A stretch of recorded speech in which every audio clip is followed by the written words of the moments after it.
Okay, welcome back to the deep dive. We've got a really pretty intense topic today. Yeah, this one comes from a listener, actually. Sent in a whole batch of sources, articles, accounts. Right, and you asked us to dig into what happens when, well, when the drugs stop working. Yeah. Antibiotics, antifungals, Yeah. when resistance just gets too high. hmm And the questions you raised were very specific, very real world. Like, how does this actually play out? What about doctors and nurses on the front lines? Yeah, and people in crowded spots, apartments, barracks, how do they cope? Ah. And is there any way, based on this material, to spot infected people early? Exactly. Big questions. It's heavy stuff, definitely.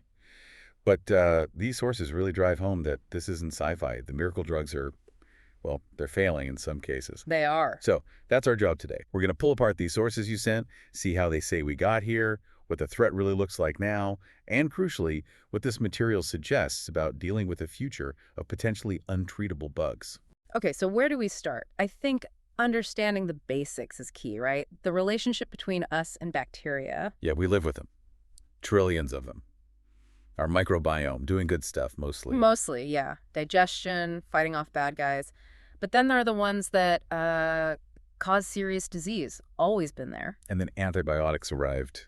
Interesting that the sources point out they weren't, like, invented from scratch in a lab initially. No, exactly. They came from nature. Fungi, other bacteria, Yeah. making these chemicals.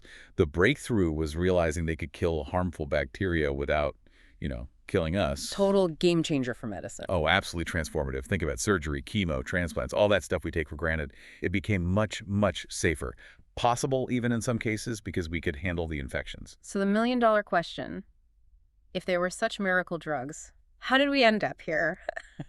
With bacteria shrugging them off. Well, that's resistance. And what these sources show is it's not like the bacteria waited for antibiotics. The potential was kind of already there. Random mutations happen all the time in bacterial DNA. Or they can actually swap genes with each other.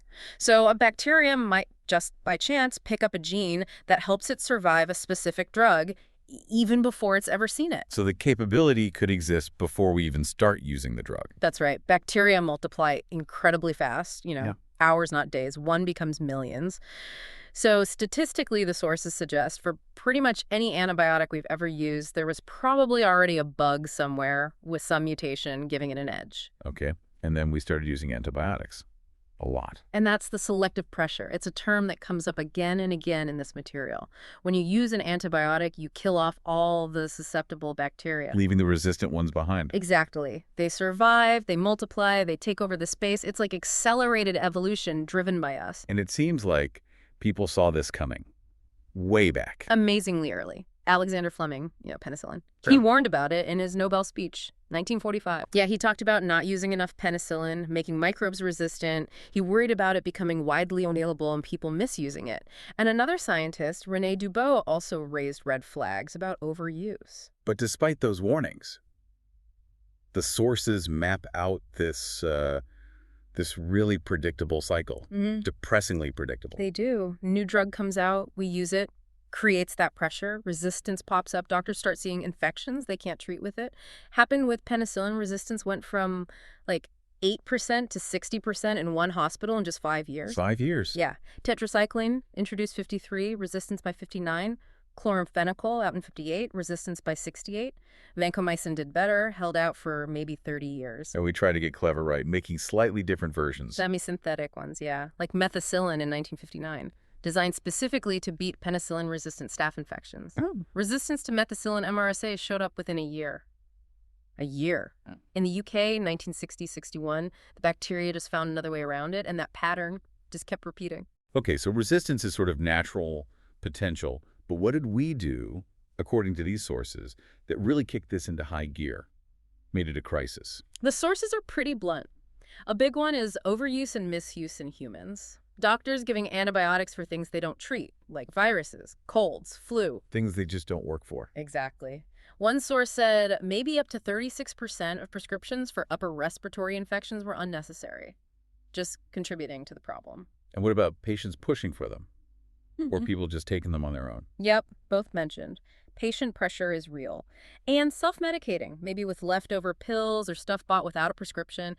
That's flagged as a major issue, especially in some parts of the world, helping resistant strains spread globally. Mhm. There's also a point made about some doctors maybe relying too much on quick tests like dipsticks or just temperature instead of really digging into the patient's story, the whole picture. So just exposing bacteria to these drugs unnecessarily, again and again, Yeah. training them almost.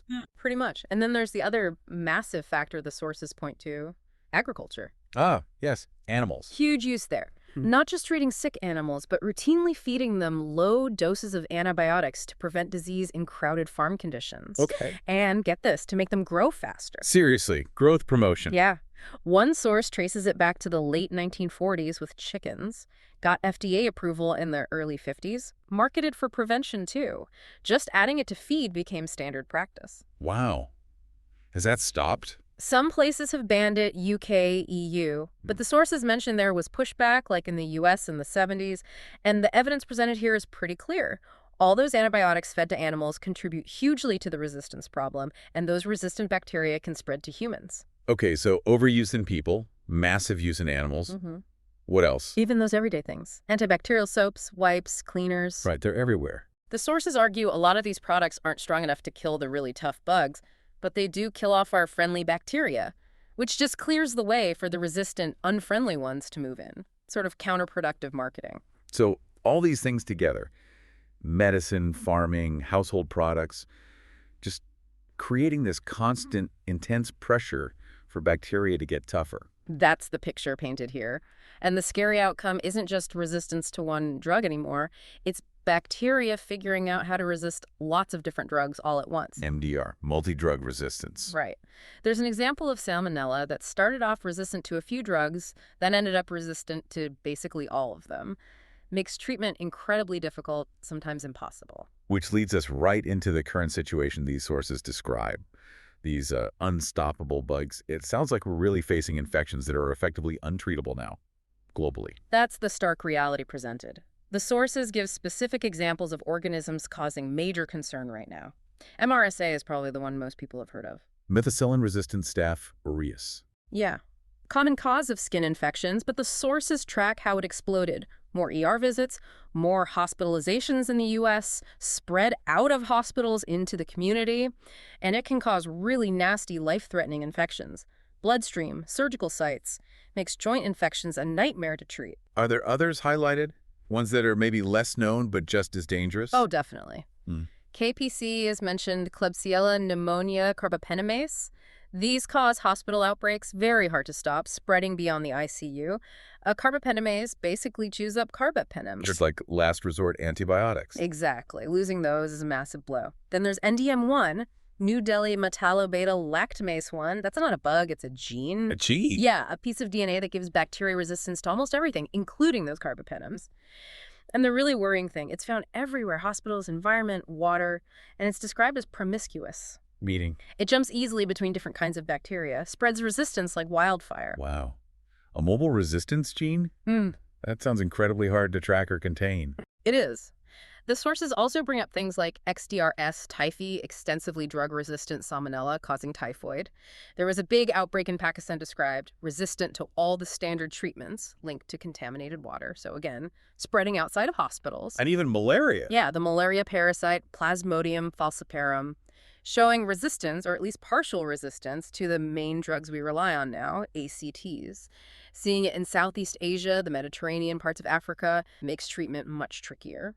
Okay, so this landscape, it brings us right back to your original questions about what happens when this escalates. Yeah. What do these sources say about the risks for doctors and nurses? Are they just expected to keep going in? The sources definitely acknowledge the risk. They talk about the absolute need for PPC, personal protective equipment. Gloves, gowns, the right masks, face shields, and strict protocols for contact for airborne germs. But the risk is still there. Oh, yeah. One source mentions the Ebola outbreak in West Africa. Over half the healthcare workers who got infected died. It's a stark reminder of the danger with highly infectious, hard-to-treat diseases. So, will they continue if things get really bad? The sense you get from the material, especially one doctor's account, is, yes, there's this deep sense of duty, medical ethics, the drive to alleviate suffering. Dr. Fravatz's perspective is mentioned, commitment to care. even with risks, even without enough support sometimes. The implication is they will keep caring, adapting as best they can, even as the tools get weaker. That's a heavy burden. What about the rest of us? People in crowded situations, apartments, schools, barracks. You asked about your own family in a small apartment. Right. And this connects directly to how these resistant bugs spread. Contact, surfaces, contaminated water or food. It all gets amplified in crowded settings. More people, more contact, more chances to spread. Exactly. If someone's carrying a resistant bug, maybe without even obvious symptoms early on, the chances of it passing to others in close quarters are just much higher. So those situations are high-risk zones. Potentially, yes. Yeah. Significantly higher risk for rapid transmission, which leads to your question of what can families do, especially with vulnerable members in, say, a small apartment. Yeah, what do the sources suggest? Well, it comes down to prevention at the personal level. Education is stressed using masks when appropriate, really good hand hygiene, although they do note that some antibacterial soaps might not cut it against resistant strains. Right. Avoiding close contact with people who are sick. And a really important point from the sources. You can't just rely on the healthcare system, especially during big outbreaks. We saw with COVID-19 how systems get overwhelmed. Personal knowledge, preparedness, taking action yourself becomes critical. That makes sense, being proactive. But you mentioned identifying people early is tough if symptoms are vague. That's a huge challenge highlighted. Early signs of a superbug infection can look just like, well, like feeling run down. Weakness, cough, fever, headache, very nonspecific. So how do you tell? One perspective emphasized in the sources, Dr. Srivatsas again, is the importance of the story of the illness. Really listening to the patient, how symptoms develop, the context, not just relying on a quick temperature check or a single test result, especially early on. It's about clinical judgment. Is there any mention of technology helping with that? Like for the public? Yes, actually. One source talks about a concept like the Dr. Maya app. The idea is a tool to help you check your symptoms. Maybe using a simple color guard. To see how serious it might be. Right. To guide you on whether you need to isolate, if you should seek medical help, hopefully reducing unnecessary clinic visits where you could catch something else or spread something, and potentially, this is interesting, feeding anonymous data to public health units. To track potential outbreaks early. That seems to be the idea. A tool to help people differentiate minor stuff from serious illness and maybe streamline how we interact with the healthcare system, especially when it's stressed. That's an interesting approach. Empowering people with information. Fits the theme, doesn't it? Personal knowledge, using tools, whether it's good clinical skills or new tech, becomes more and more important. Okay. So looking at this whole picture from the sources, the history, the causes, the current threats, the impact on people, and healthcare. Yeah. What are the proposed solutions? What can actually be done? It's definitely presented as needing a multi-pronged approach. No silver bullet. A huge one is antimicrobial stewardship. Meaning? Basically getting way more careful and strict about how we use the antibiotics we still have, cutting out unnecessary use in humans, both in hospitals and by GPs, and drastically reducing use in agriculture and aquaculture. Strict programs. Using our tools wisely. Got it. Then prevention. Yeah. Vaccines are key. Sources mention vaccines for things like pneumococcal disease, typhoid, even flu. Because if you prevent the initial infection, bacterial or viral, you don't need the antibiotic later. Less use, less pressure. Makes sense. But are we getting enough people vaccinated? That's flagged as a challenge, yeah. Low coverage in some areas limits the impact. What about new drugs? Are we developing replacements? The pipeline is described as pretty dry, unfortunately, especially for truly new classes of antibiotics. It's slow, it's incredibly expensive, and let's face it, from a purely business perspective, it's risky. Why risky? Because resistance will likely emerge eventually for any new drug too, right? So its effective lifespan might be short. The sources mention that the usual market incentives aren't really working here, so people are exploring other ideas like government paying up front, subscription models for hospitals, funding accelerators, trying to boost innovation. It sounds like this problem really cuts across different sectors. Totally. And that's why the One Health approach gets mentioned. The idea that you have to manage this across human health, animal health, and the environment together. Global organizations like WHO are pushing this. And technology, like that app idea, part of the mix. The sources suggest it could be. Tools for symptom checking, guiding isolation, maybe linking to public health. They're seen as potentially valuable. And underlying a lot of this is education for the public, for patients. Knowing how to prevent infection, when to seek care, how to manage things yourself when possible, conquering fear through knowledge is a theme. Okay. This has been, well, a very comprehensive look at some pretty challenging material. If you had to boil it down, based on these sources, what's the main message? I think the clearest message is this isn't some far off maybe. Antimicrobial resistance is here, it's getting worse, and it's driven by a complex web of factors: how we practice medicine, how we raise food, how we live. And there's no single fix. Not even close. The sources point towards needing everything we've talked about. Using drugs way more responsibly, getting much better at diagnosis, using clinical skills and maybe new tech, pushing prevention hard with vaccines and hygiene, finding ways to develop new treatments, and really supporting our healthcare workers. It is sobering, though. Thinking back to Fleming's warning in 1945, we knew on some level this could happen. We did, and yet, as these sources lay out, the overuse continued, the problem grew. Which leads to maybe the final, most provocative thought these sources leave us with, doesn't it? I think so, given that we've known the risks for decades, and yet here we are. Can this escalating threat finally force the kind of profound global change in behavior across everything from farming to doctors prescribing habits to our own actions that's really needed? Or are we just going to keep getting outmaneuvered by microbes that adapt far faster than we change our ways? A crucial question indeed. Lots to think about there. Thanks for walking us through all of that.